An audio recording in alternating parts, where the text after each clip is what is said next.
আসসালামু আলাইকুম। কি করেন ভাই এটা দিয়া? তো শিং, এটা কি শিং? মহিষী শিং, দেখি এটা কি করেন? ফুক দিয়ে। ফুক দিয়ে কি করেন?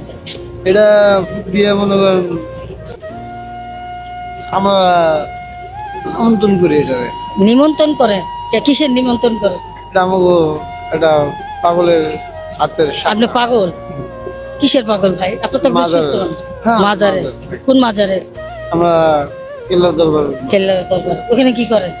অনেক থাকি সারা। ওনেই থাকে না? কিছু খাইছেন তো পরে? কিছু খান নাই না? তো কেন খান না? আপনার তো সুস্থ সবল মানুষ, চাকরি বাকরি করতে পারেন। এই মাজারে মাজারে ঘুরে কি লাভ? এটা কি জীবন?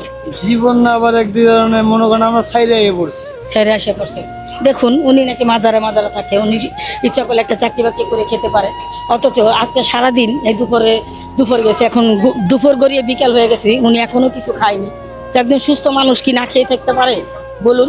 তো দেখি ওনাকে একটু আর্থিক সহযোগিতা করা যায় কিনা, একবেলা খাবারের টাকা দেওয়া যায় কিনা। তো আপনারা আমাদের সঙ্গে থাকবেন, আমরা এই ধরনের মানুষ খুঁজে খুঁজে একটু সহযোগিতা করার চেষ্টা করি। আপনারা যদি আমাদের ভিডিওগুলি শেয়ার না দেন, লাইক না করেন, কমেন্ট না করেন, তাহলে আমরা এই ধরনের মানুষের পাশে দাঁড়াতে পারবো না। তো আপনাদের কাছে আমরা আকুল আবেদন করবো যে আমাদের ভিডিওগুলি আপনারা বেশি বেশি শেয়ার দিবেন, লাইক দিবেন, এবং আমাদের ভুল ত্রুটিগুলি কমেন্টসের মাধ্যমে বলবেন। আমাদের না, প্রত্যেক ঘর থেকে একজন বেরিয়ে আসুন এই ধরনের মানুষ কিছু সহযোগিতা করার জন্য। তাহলে দেখবেন আমাদের মানুষ কত সচেতন হয়, একবেলা না খেয়ে থাকবে না, অন্তত একটু হলে তারা খেয়ে দিয়ে বাঁচতে পারবে। তো কিছু খান নিতে পারে না? নেন, এটা দিয়ে আপনি খাবার কিনে খান, রাখেন।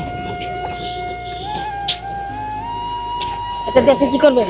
খাবার কিনে খাবেন। হ্যাঁ, তো ভালো থাকবেন আপনি। আসসালামু আলাইকুম।